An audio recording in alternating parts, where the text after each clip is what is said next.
Napakalusot ng daanan. Napakasali. Daanan. Daanan ba eh? Nalaglag.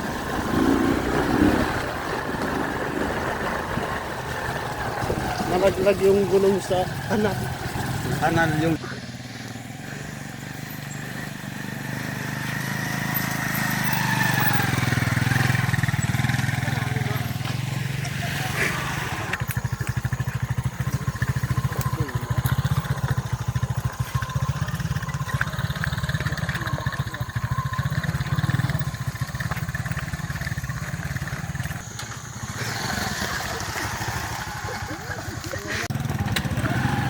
Atog bang tagong na kayo dapat pagkita. Hey guys, no.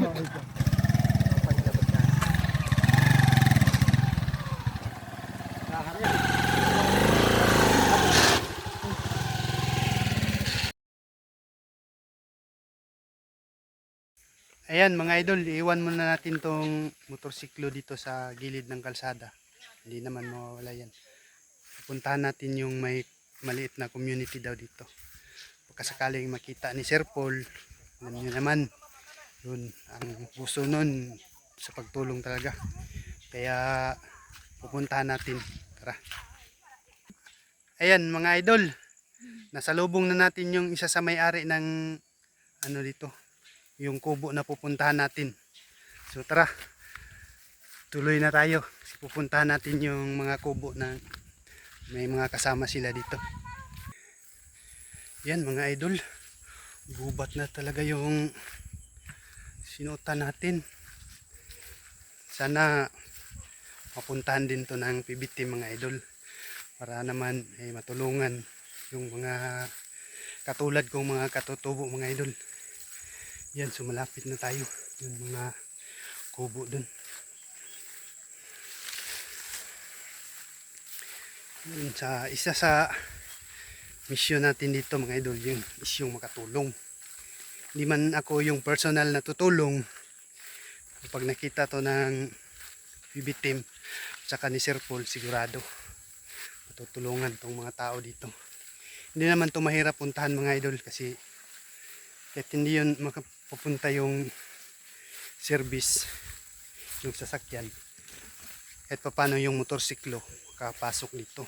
Kaya galing dun sa barangay Kasapa, hindi lang mag-isang oras mararating na to sa pamamagitan ng motorsiklo. Yan mga idolo, napakaganda ng paligid nila dito. Yan mga pananim nila, mga mais. Yun talaga ang unang kinabubuhay ng mga katutubo dito sa bundok. Palay at saka mais, kamote. Saka may mga tanim din silang ano dito, niyog. Yan, mga tubo. Yan talaga ang mga pangunahing tanim ng mga katutubo. Yan, balanghoy. Sa amin yung tawag ng kalibre. Yung sa iba, yan, bingala. Bingala yung tawag. Yan yung kubo. Kaya punta natin. Malapit lang itong mga idol sa barangay Kasapa. Sana marating din to ni Sir Paul. Yan o. Grabe, napakasariwa talaga ng hangin dito mga idol. Kaya yung mga tanim nila na mais, ito bago pa lang yung tubo. Wala pang mga bunga. Yan. Yan, may kubo. Sino ba yung tao? May tao dyan. Yan, may kubo. Yan mga idol, napakaganda talaga ng yun. May kubo dito. Yan. Yung may-ari nito, yung nakasalubong na yata natin yung babae. Yan. Di ba yan? Yan si kuya. Yan tong, hindi na natin naakyatin mga idol, kasi hindi na natin interviewin kasi wala naman akong pangbigay. Kung makapunta dito sina Sir Paul, sila lang yung mag-interview. Ayan, napakasimple lang ng bahay ng mga katutubo mga idol. Ayan, halos lahat nakatali lang ng ano, yung ratan. Ayan, Tingnan natin dito. Yan. Ayan o. Halos nagumas na yung ano. Wala nang takip yung pinajag. Yan, may pupuntahan pa tayo doon. Ayun o. Kita niyo yun, may mga kubo pa. Doon. Ayan. Pupuntahan natin yan. Tara. Ayan mga idol, may tubo tayo na nakita. So libre tayo kasi vlogger. Ayan.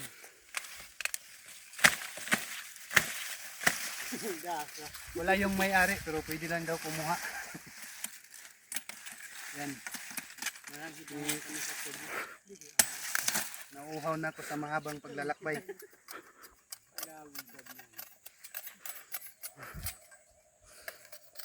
Ganyan ang yung pagsakbo ng tubo.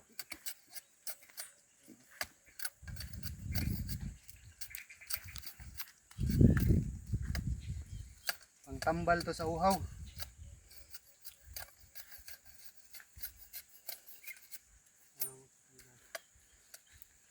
Kadalasan mga idol pag ano, yung mga umanang mga katutubo, hindi talaga nawawala yung tubo.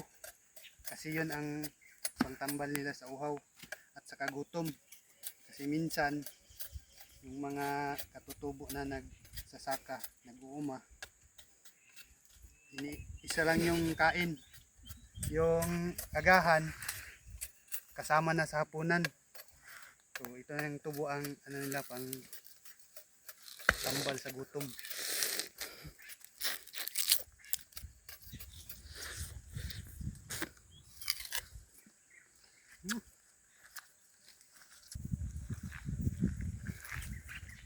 Yan, puntahan natin yung kubo pa doon mga idol. Yung mga kapitbahay niya.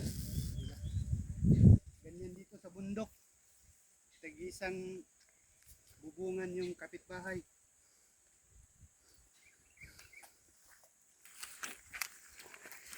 Grabe ang tamis ng tubo mga idol, parang sugar cane. Hangat ang liwa. Wala tayong baon na pagkain mga idol. Ito lang tubo yung ano, pangtawid gutom natin kasi mamayang hapon pa tayo magkakauwi.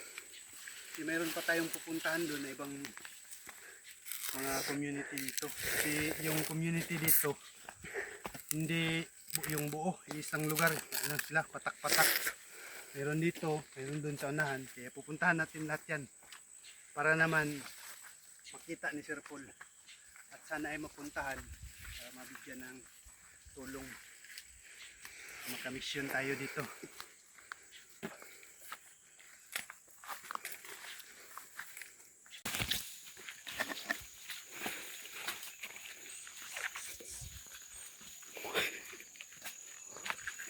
Napakatagbangan guys.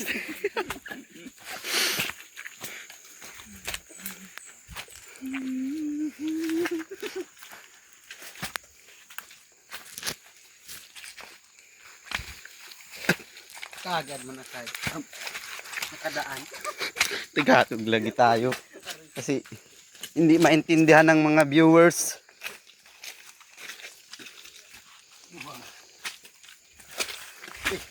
Okay guys. Yan tayo kasi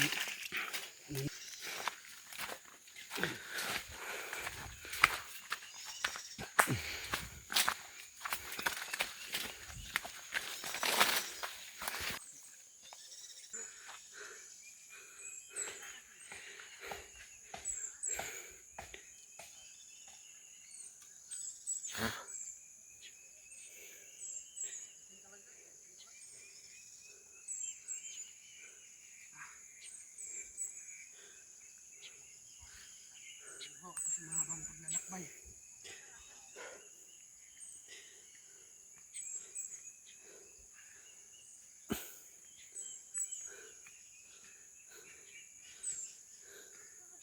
Grabe. Layo naman ng kapitbahay niya. Nandun. Parang 1-2 kilometro yung kapitbahay bago natin marating. Yun o. Layo pa. Malapit lang tingnan pero Layo ng pinanggalingan natin. Sa kalahating oras na. Yan mga idol. Ito na yung pangalawang bahay na pinunta natin. Ito yung kasama natin sa pagpunta dito. Yung pamangkin ko. Jimmer. Tsaka yung may-ari ng kubo na to. So hindi na natin kakausapin yung mga kubo kasi wala naman tayong bibigay. Yung purpose lang natin dito is para makita to. Yung sakaling may mga katulad ko na mga content creator na yung may mga mabubuting puso na handang tumulong. Sana'y mapuntahan nyo itong lugar na to. Malapit lang to sa amin, sa Barangay Kasapaw, no? Grabe ang layo ng ano nila, kapitbahay nila dito mga idol. Yan, ito yung isa. Yung una nating pinuntahan nandun, no? Yan. Kapitbahay niya. Kapitbahay niya yan, ha? So ang layo-layo. Mahigit mag-isang oras ka bago makarating dito. So maliban dito mga idol, mayroon pa doon, no? Kapitbahay, yun. Pupuntahan din natin yan. Tsaka doon na lang tayo kakausap ng mga tao. Tsaka mayroon pang isa doon. Ayan. Sa kabuuan mga idol, mayroon silang 5 na kubo dito. Yan. Yan, puntahan natin yun. Itong mga batang kasama ko dito. Yan. Gabi. Napakasimple lang ng pamumuhay ng mga katutubo mga idol. Pero iwan ko lang kung yung mga anak nila ay nakapag-aral pa. Kasi sa layo nito, yung distansya sa Barangay Kasapaw, no, hindi mo yun biro-birong lakarin. Kasi ang layo. Saka yung daanan, medyo ano na, maliit ng daan. Maraming kahoy na nakaatang. Puntahan natin yung iba dun.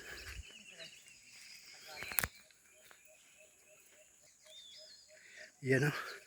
Grabe naman tong mga taong to. Pati yung kapitbahay, ang layo-layo.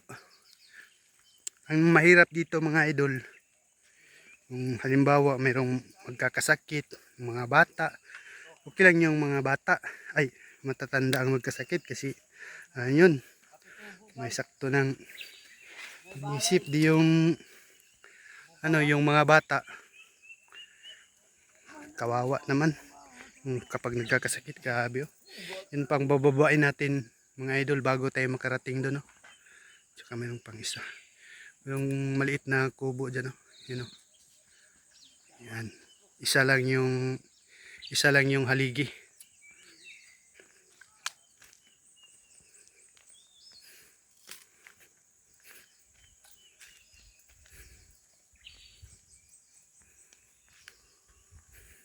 May ilog pala dyan sa baba mga idol, oh. Yan, oh. Kaya pala dito sila naninirahan kasi may ilog. Yan. Baka maligad tayo pababa to. Delikado. Madulas yung tsinelas ko. Yan. Tanggalin natin yung tsinelas. Magpapaan na lang tayo. Para safety first. Hindi tayo madudulas. Yan.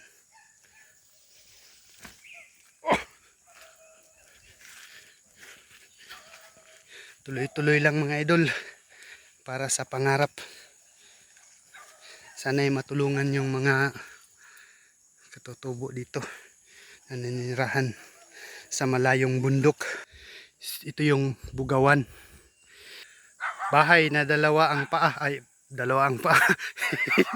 Dalawa yung haligi. Sabi ko ka apura pagtugulan ka kana kadug kamaan. Ang kaplano din.